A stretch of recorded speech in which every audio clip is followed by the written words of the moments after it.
Энэ мопед ус төрөгчөөр ажилдаг. Суудлынхаа доор хэсэгт ус төрөгч хадгалах төхөөрөмжтэй. Энэ төхөөрөмж 80-аас 90 г ус төрөгч хадгалж 80 гаруй км зам туулах хүчин чадалтай.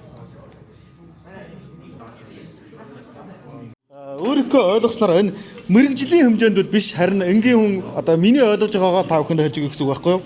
Энэ болохоор энэ цахилгаан энэ дугуйны ус төрөгч хийгээ хадгалдаг одоо савн бол энэ байна. За энийг яаж хадгалж ийн вэ гэхээр газрын ховрыг бусад одоо төмөрлөгийн зүйлүүдтэй газрын ховор нэг 40-50% ордог гинэ. Тэгээд бусад одоо төмөрлөгийн ямар ч үзэсч байдаг юм уу, туулах цайрч байдаг юм уу, тэд нэртэй холиод тийм нэг хатуу бит болго гаргаа авчихдаг юм байна. За нөгөө хатуу бит болгосон газрын ховрын 30-40%, за тэгээд бусад төмөрлөгийн зүйлүүдтэй холсон хатуу битийг үермэг нунтаглаад ийм нунтаг болгоно гэсэн үг. Тэгээд энэ нунтахаасаа жишээ нь одоо энэ ундаг дугуйн дээр ярихад 1500 грамыг энэ дотроо хийнэ гэсэн үг. За тэгэхэд энэ 1500 грамм одоо энэ нунтаг маань болохоор ус төрөгч хийгээ жишээ нь энэ дотор гэхэд 80-аас 90 граммыг хадгалж болно гэсэн үг.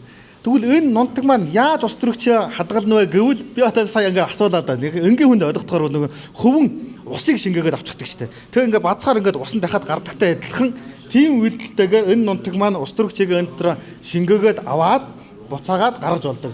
Ингээд шингээх болоод авах нэг л амсгалтай байна. Тэгээд энэ чинь ундаг дугаанд ашиглаж шүү дээ. Одоо ингээд хийгээд 1500 г төр нунтахаарандаа шингээсэн 80-90 г ус төрөгч маань цахилгаан болж хувраад одоо энэ ундаг дугаах 80 км орчим унж болно гэсэн. Тэгээд энэ бас нэг сонирхолтой юм. Одоо жишээ нь нунтгаан дотор хийчих шүү дээ.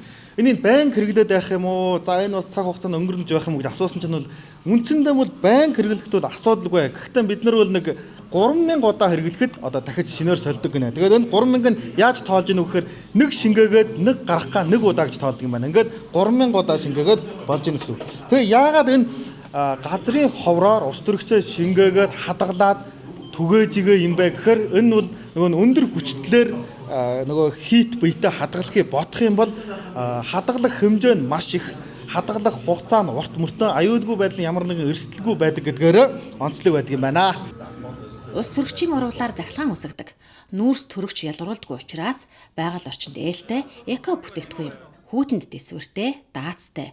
Одоогоор буга тотноо хэрэглээнд нэвтрүүлээд байна.